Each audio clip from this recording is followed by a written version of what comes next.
Hello dear students, welcome to Shri physics and biology classes.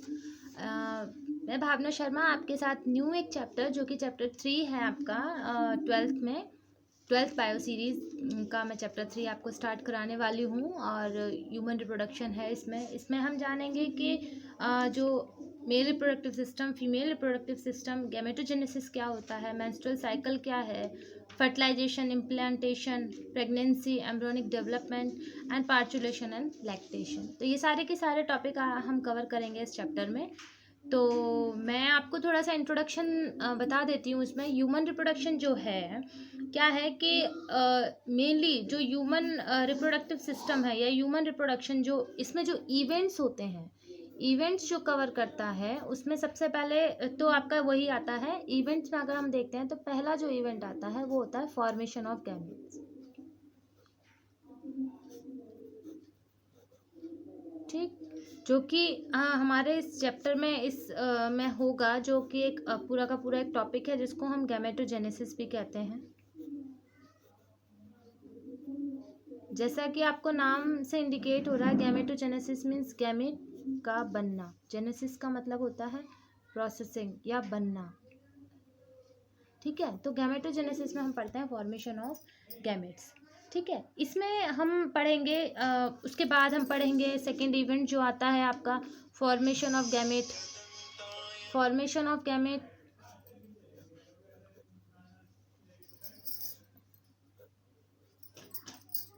Formation of gametes में हम पढ़ेंगे कि भाई जिसमें जायगोट बनेगा।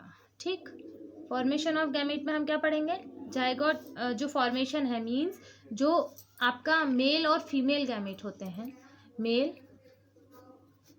एंड फीमेल जो मिलाकर क्या बनाते हैं? जायगोट। ठीक, मेल में आपका जो हम इसमें ह्यूमन रिप्रोडक्टिव सिस्टम में पढ़ेंगे वो स्पर्म्स है, स्पर्म। और फीमेल में जो हम पढ़ेंगे वो पढ़ेंगे ओवा या फिर ओवम। ठीक, and they will make zygote जो कि रिप्लॉयड होता है। ठीक है, तो ये कुछ इवेंट्स हैं जो हम इसमें पढ़ेंगे। इसके बाद जो आपका आता है इसमें डेवलपमेंट ऑफ ब्लास्टोसाइट्स आएगा। डेवलपमेंट ऑफ ब्लास्टोसाइट्स आएगा मतलब कि जो आपका जायगोट है अब उसके अंदर डिवीज़न होना शुरू हो जाएगा, है ना। एम्ब्रियोनिक डेवलपमेंट्स आएंगे।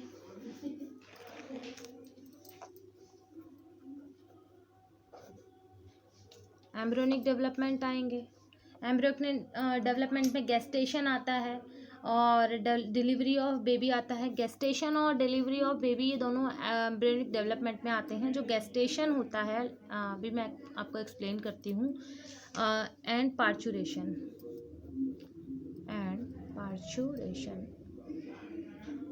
जो हैं, दोनों प्रोसेस जो हैं इसमें क्या है कि भाई गेस्टेशन जो है, गेस्टेशन का मतलब है जो 9th मंथ का जो टाइम होता है, मतलब कि जो बेबी जब से कंसीव हो रहा है उसके बाद तक जो टिल डिलीवरी वो गेस्टेशन है। एंड जो डिलीवरी का आफ्टर डिलीवरी जो होता है, डिलीवरी ऑफ बेबी जो प्रोसेस होता है उसको हम पार्चुरेशन बोलते हैं। ठीक है, ये सारी चीज़ें आती हैं इसमें। हम रिप्रोडक्टिव इवेंट्स जो होते हैं, डिफरेंट इवेंट्स एंड मतलब रिप्रोडक्टिव इवेंट्स जो हैं वो डिफरेंट हैं। Reproductive events both in male and female पढ़ेंगे, मेल एंड फीमेल। ठीक है, दोनों में ही अलग अलग तरीके के रिप्रोडक्टिव इवेंट्स होते हैं। ठीक है, जैसे कि हम बात कर रहे हैं रिप्रोडक्टिव इवेंट्स इन मेल की बात अगर हम करते हैं तो इसमें आएगा फॉर्मेशन ऑफ स्पर्म।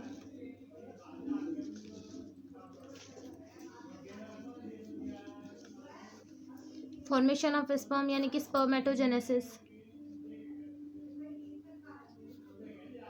ठीक है, इसमें एक चीज़ आप ध्यान रखना कि ये जो स्पर्मेटोजेनेसिस होती है, स्पर्मेटोजेनेसिस है या फॉर्मेशन ऑफ स्पर्म होता है ना, ये ओल्ड मैन तक में होता रहता है। मतलब कि इसमें एज मैटर नहीं करता।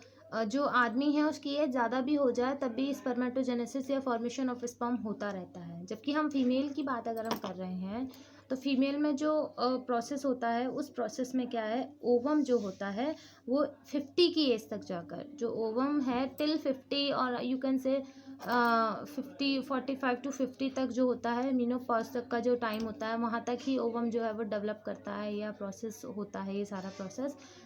टिल ओल्ड एज तक ये चीज़ें नहीं होती हैं, टिल मीनोपॉज ये चीज़ें होती हैं। तो इन दोनों में एक ये डिफरेंस है कि भाई जो फॉर्मेशन ऑफ ओवम जो है वो 45 to 50 रहता है फीमेल में, और जो मेल होते हैं उसमें जो फॉर्मेशन ऑफ स्पर्म है, ये जो स्पर्म का डेवलपमेंट जो होता है वो कंटिन्यू होता है, वो even in old age also. ठीक है, तो let's start with the mail reproductive system.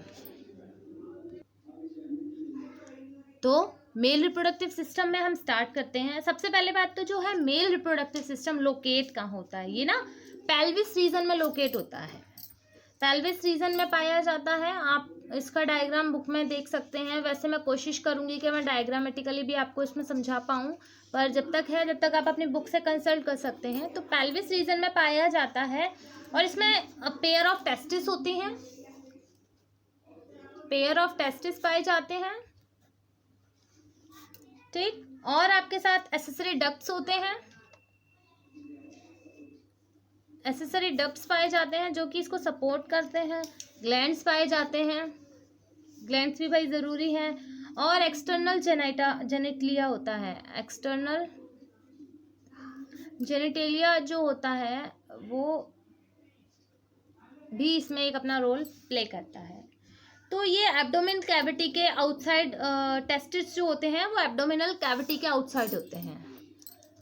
तो testis are located outside the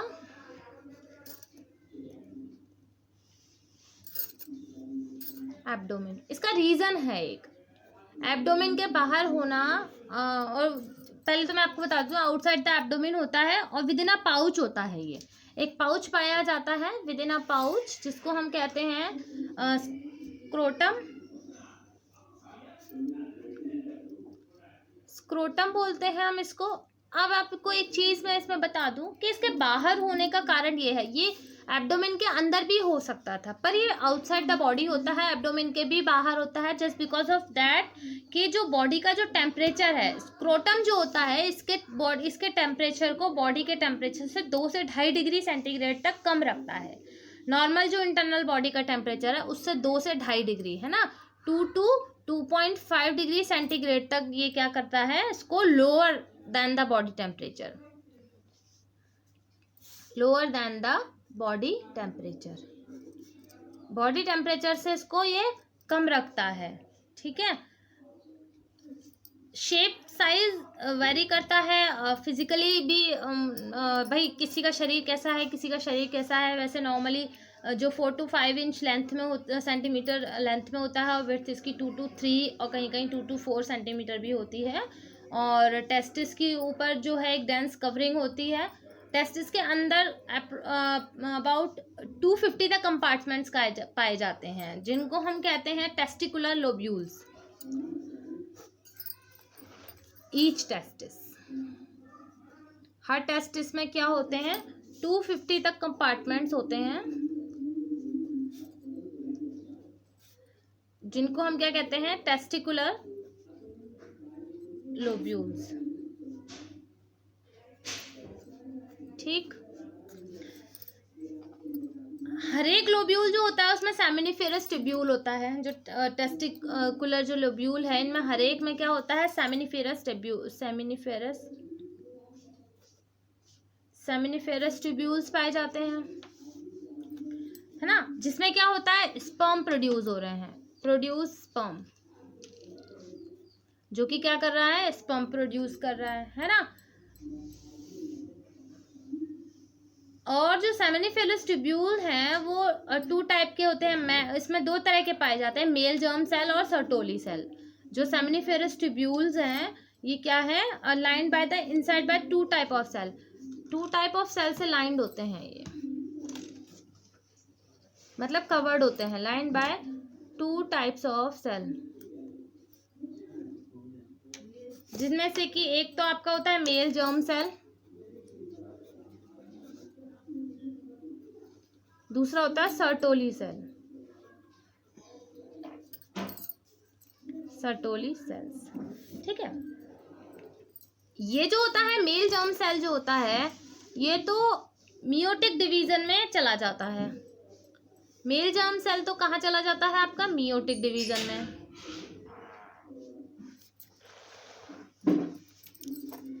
meiotic division में चला जाता है, ठीक। और उसके बाद क्या कर देता है? ये स्पर्म फॉर्मेशन कर देता है।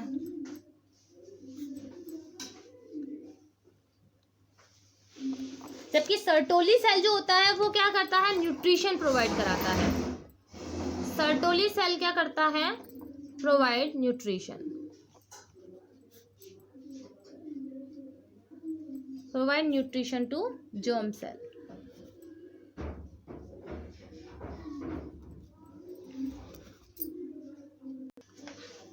सेमिनिफेरस ट्यूब्यूल्स जो होते हैं, ये सेमिनिफेरस ट्यूब्यूल्स जो मैंने आपको पढ़ाया, इनमें इंटरस्टिशियल स्पेसेस पाए जाते हैं सेमिनिफेरस ट्यूब्यूल्स में। Seminiferous tubules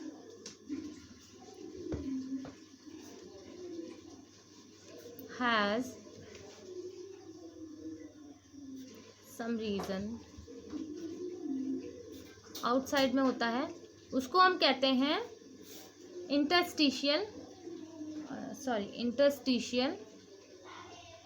space. अभी इंटरस्टिशियल स्पेस क्या करते हैं भाई? ये जो है इसके अंदर स्मॉल ब्लड वेसल्स होती हैं और इंटरस्टिशियल सेल्स पाई जाती हैं। क्या होती हैं इनमें? Blood vessels. और क्या होती हैं इनमें? Interstitial cells. मतलब कि जो बीच में स्पेस है, उन स्पेसों में पाई जाने वाली सेल्स को इंटरस्टिशियल सेल्स कह रहे हैं। और इंटरस्टिशियल सेल्स के अलावा भी हम इनको कहते हैं लेडिक सेल्स। क्या कहते हैं? लेडिक सेल्स, ठीक है। इनका फंक्शन क्या होता है? सिंथेसिस करना और सेक्रीट करना। क्या? एक हार्मोन होता है टेस्टिकुलर हार्मोन, जिसको हम कहते हैं एंड्रोजन। ये जो आपकी इंटरस्टिशियल सेल्स हैं या लेडिक सेल्स हैं, ये क्या करती हैं? सिंथेसिस करती हैं, सिंथेसाइज बोलो इसको, सिंथेसाइज करती हैं एंड सेक्रीट करती हैं। सेक्रीट क्या करती हैं? Testicular hormone. टेस्टिकुलर हार्मोन जिसको हम क्या कह रहे हैं? एंड्रोजन। जिसको हम क्या कह रहे हैं? एंड्रोजन,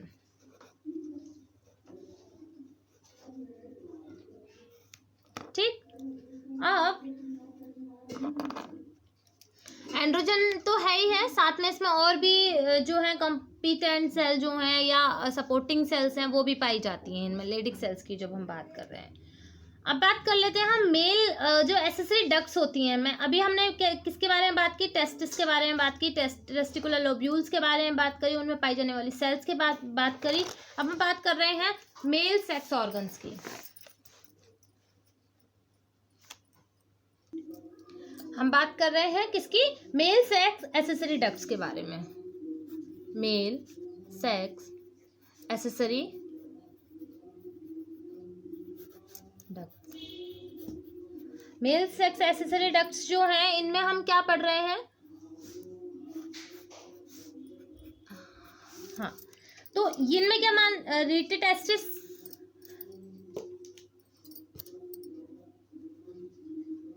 रीटिटेस्टिस, वासा एफ्रेंशिया,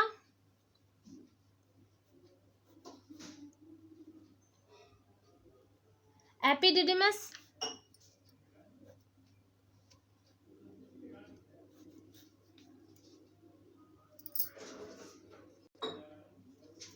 और वास डिफरेंस।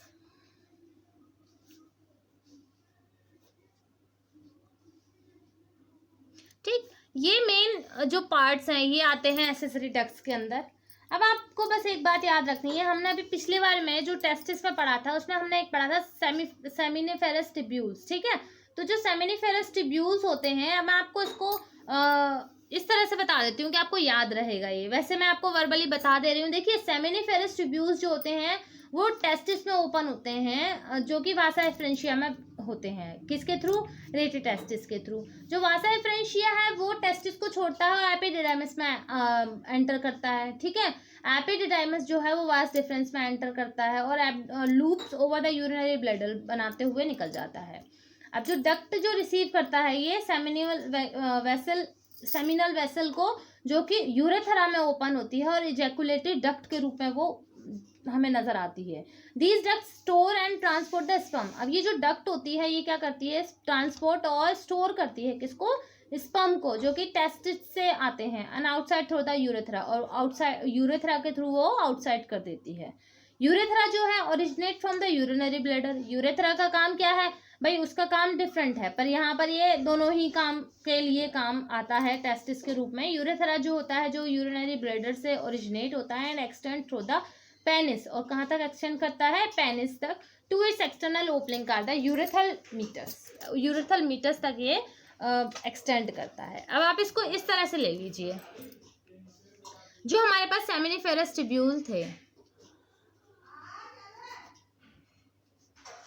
सेमिनिफेरस ट्यूब्यूल्स जो मैंने आपको बताया था, वहां से हम चलते हैं, वो कहाँ ओपन हो रहे हैं, यहाँ वासा एफरेंशिया में।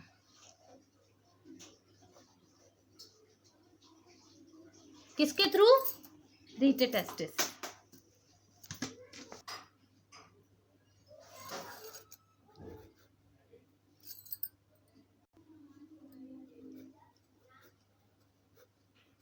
रीटे टेस्टिस के थ्रू ये जाते हैं। इसके बाद ये वासा एफरेंशिया से कहाँ पहुंचते हैं, एपिडिडिमस में।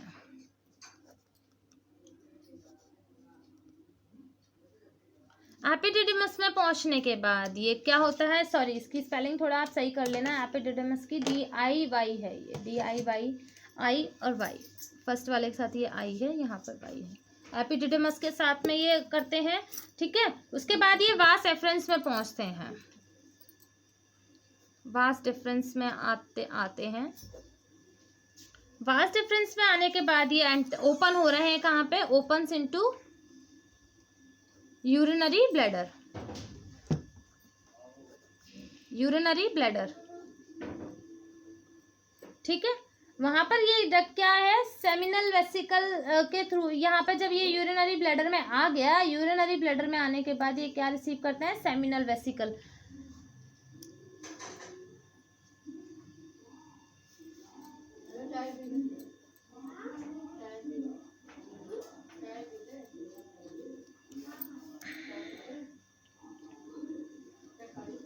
ठीक, और यहाँ पर ये फाइनली जो इसका जो डेस्टिनेशन होता है, वहां पर ये कहाँ आ जाते हैं, यूरेथ्रा में आ जाते हैं।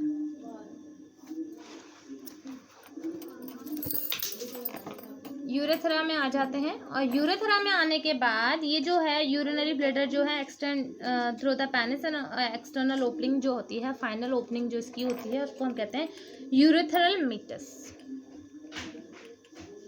यूरेथ्रल मीटस, ठीक है। तो ये बेसिक जो मैंने आपको फंक्शन बताया किसका, मेल सेक्स एक्सेसरी डक्ट्स का बताया, जिसमें इन चारों का जो मेन फंक्शन होता है, और इसमें ऐसा कुछ नहीं है लर्न करने का, आप बेसिक जो चीज़ है उनको याद रखो। तो ये मैंने आपको बताया मेल रिप्रोडक्टिव सिस्टम में पेनिस के बारे में और एसेसरी डक्ट्स के बारे में, मेल एसेसरी डक्ट्स के बारे में। अब इसमें थोड़ा सा और बचा है, उसके बाद हम इसकी बात कर रहे थे, हम यूरेथ्रल मीटस पे आकर ये एंड हो जाता है।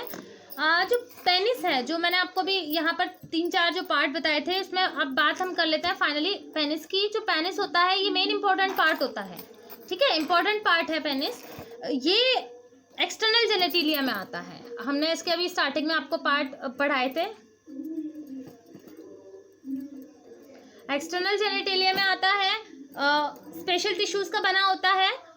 जब इसमें इरेक्शन होता है उसके थोड़ा इनमें इंसेमिनेशन होता है। मेन इसका मेन फंक्शन ये होता है, जब इसमें इरेक्शन होता है तो इंसेमिनेशन करता है। ये इंसेमिनेशन मतलब इजेक्शन ऑफ स्पर्म करता है, और एक लूज स्किन से ये कवर्ड होता है, उसको हम फोर स्किन कहते हैं। इसका मेन यही है, ज़्यादा इसमें ऐसा कुछ जानने वाली चीज़ नहीं है। मेन आपको याद रखना है कि बेसिक पार्ट क्या है, उसका बेसिक फंक्शन क्या है, ठीक है। मेल एसेसरी डक्ट्स जो होते हैं उसमें सेमिनल वेसिकल है, प्रोस्टेट है ना, ये सारी चीज़ें होती हैं, और ये मेनली जो सपोर्ट करते हैं ये सेक्रीशन ऑफ जो हार्मोन्स हैं, सेक्रीशन ऑफ स्पर्म है, इन सब में काम आते हैं। और जो इसमें एक है बुल्बोरेट्रा ग्लैंड जो होता है उसमें क्या है, लुब्रिकेशन ऑफ पेनिस का काम करता है, help in the lubrication of penis. तो इसमें सर्टेन फ्रक्टोज हैं, कैल्शियम और एंजाइम्स वगैरह हैं, सेमिनल प्लाज्मा में पाए जाते हैं। तो मेन इसका बस यही है, इसमें बस आपको ये होना है, इसका जो आउटर पार्ट होता है कवर्ड होता है, outer part covered by foreskin, soft skin होती है, कवर्ड लूज फोल्ड होते हैं उसमें, covered by loose fold skin होती है वो, है ना, उसको हम क्या कह रहे हैं, फोर स्किन कह रहे हैं। फोर स्किन, फोर का मतलब है आगे वाली स्किन जो उसको कवर रखती है, किसको, पेनिस को कवर रखती है। तो हमने आपको आज क्या बताया, मेल जो रिप्रोडक्टिव सिस्टम है उसके बारे में मैंने आपको मेन चीज़, इंपॉर्टेंट चीज़ बता दी है। तो आई होप आपको ये सपोर्टिंग लगेगा छोटा सा वीडियो। नेक्स्ट में वीडियो में हम देखेंगे कि जो फीमेल रिप्रोडक्टिव सिस्टम है मेल रिप्रोडक्टिव सिस्टम से किस तरह से डिफरेंट है। जब आप दोनों को पढ़ लोगे तो आप उसको जजमेंट में लेकर आ पाओगे कि मेल और फीमेल रिप्रोडक्टिव सिस्टम कितना डिफरेंट होता है। तो आपको अगर आज का वीडियो पसंद आया तो प्लीज़ लाइक एंड शेयर करें, और चैनल को सब्सक्राइब तो बिल्कुल करते रहें, और वीडियोज़ को लाइक करते रहें, बेल आइकन प्रेस ज़रूर करें। Thank you so much.